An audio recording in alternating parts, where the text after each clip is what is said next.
몇 년 전부터 우리나라에도 알려지기 시작한 ADHD. 예전에는 그저 산만하고 장난기 많은 아이들의 특성으로 대수롭지 않게 여겨졌지만 요즘에는 적절한 치료가 필요한 발달 장애 중 하나로 인식이 바뀌었습니다. ADHD는 특이하게도 선천적인 발생 비율이 매우 높은데 2015년에 조사한 바에 따르면 전 세계 175개국 18세 이하 아동 중 7.2%가 ADHD를 앓고 있다고 합니다. 과연 ADHD는 어떠한 이유 때문에 이렇게 높은 빈도로 발생하는 걸까요? 지금부터 고대 인류와 ADHD에 대해 말씀드리겠습니다. ADHD 소개. ADHD는 주의력 결핍 과잉행동장애의 줄임말로 부주의, 충동성, 과잉행동이 ADHD의 대표적인 증상입니다. 부주의는 지속적인 집중을 어려워하고 다른 사람의 말을 잘 귀담아 듣지 않으며 외부 자극에 쉽게 산만해지는 특성입니다. 충동성은 질문이 끝나기도 전에 대답을 하거나 차례를 잘 기다리지 못하고 자주 다른 사람에게 참견을 하는 특성입니다. 마지막으로 과잉행동은 가만히 앉아 있지 못하고 손발을 움직이거나 앉아 있어야 할 상황에서 자꾸 일어나 돌아다니고 조용히 앉아서 하는 놀이를 하는데 어려움을 느끼며 쉬지 않고 움직이는 특성입니다. 정확한 발병 메커니즘이 밝혀지진 않았지만 유전적인 영향이 대부분인 것으로 추측되는데 ADHD를 가진 남성의 3분의 1은 자녀도 ADHD를 가지고 있으며 ADHD를 가진 아동의 형제, 자매는 그렇지 않은 아동의 형제 자매에 비해 ADHD를 가질 확률이 3배 더 높습니다. 네안데르탈인에게서 온 ADHD? 그동안의 연구 결과를 통해 호모사피엔스와 네안데르탈인이 서로 접촉했고 그 결과 아프리카인들을 제외한 현생 인류에게 네안데르탈인의 유전자가 2% 정도 섞여 있다는 사실이 밝혀지면서 ADHD의 네안데르탈인 유전자가 얼마나 영향을 미쳤는지에 대한 연구가 진행되었습니다.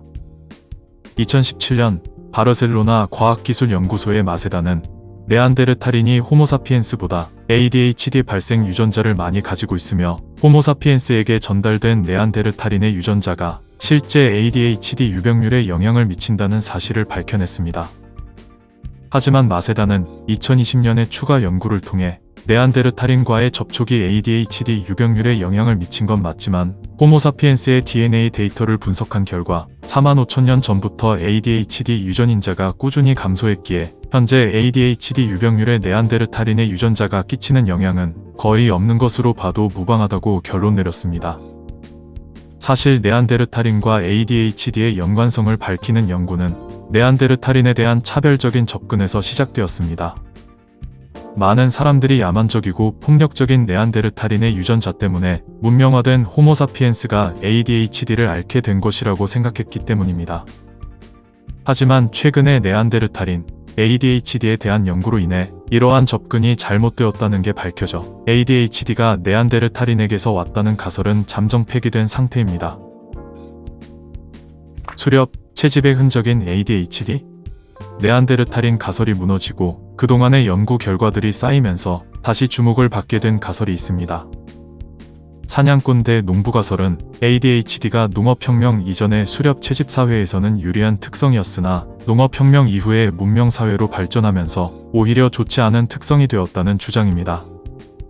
호모사피엔스는 대부분의 기간 동안 수렵, 채집을 하며 떠돌아다녔는데 ADHD의 주요 특성인 미세한 외부 자극에도 빠르게 반응하는 능력과 끊임없이 움직일 수 있는 활동량은 수렵, 채집 사회에서의 생존 확률을 높여주었을 것으로 추측됩니다.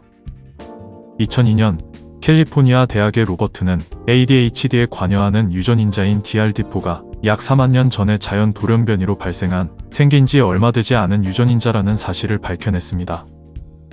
연구진은 발생한 지 4만 년밖에 되지 않은 유전인자가 이렇게 널리 많이 퍼진 것에 대해 ADHD 특성을 가진 사람들은 그렇지 않은 사람들에 비해 이주를 더 많이 하였고 새로운 환경에도 더 잘 적응하였기 때문이라고 추측합니다. 2008년 노스웨스트 대학의 연구진은 현재에도 정착민보다 유목민에게서 ADHD 유전자의 빈도가 더 높다는 연구 결과를 토대로 케냐의 유목민인 아리알족을 연구했습니다.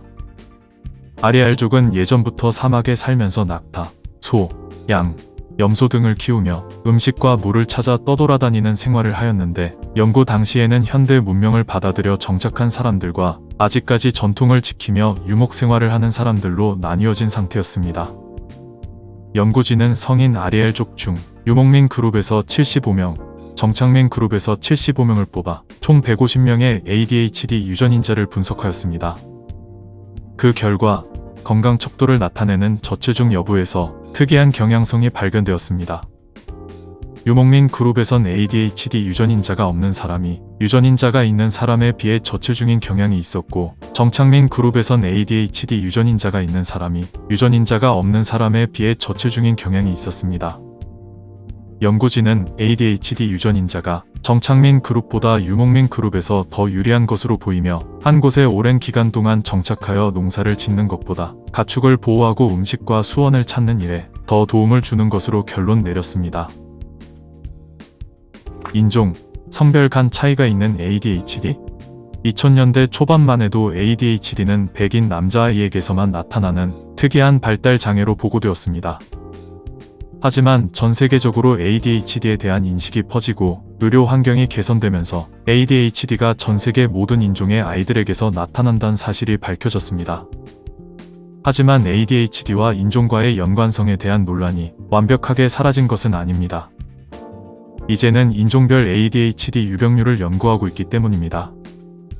2020년 캐나다 오타와 대학교에서 실시된 연구에선 흑인 아이가, 2021년 메이오 클리닉에서 실시된 연구에선 백인 아이가 더 ADHD를 많이 앓는다는 상반된 연구가 나왔기에 아직 정확한 결과를 알 수 없지만 자칫 잘못하면 인종차별적인 해석으로 이어질 수 있다는 우려의 목소리가 나오고 있습니다. 인종뿐만 아니라 성별도 최근 ADHD 연구에서의 주된 쟁점 중 하나입니다. 2016년의 연구 결과에 의하면 남자아이가 여자아이보다 ADHD 유병률이 2배 이상 높다는 사실이 밝혀졌습니다.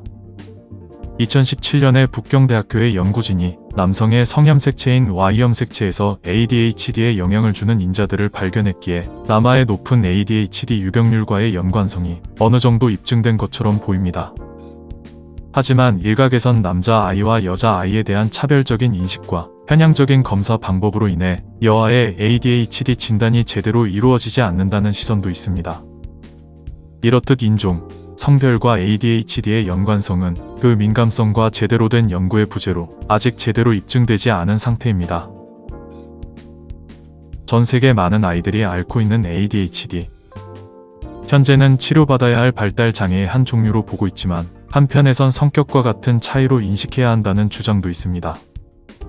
사냥꾼 대 농부가설에 따르면 ADHD는 현대 사회에 적응하지 못한 수렵 채집인의 흔적으로 보이기도 합니다.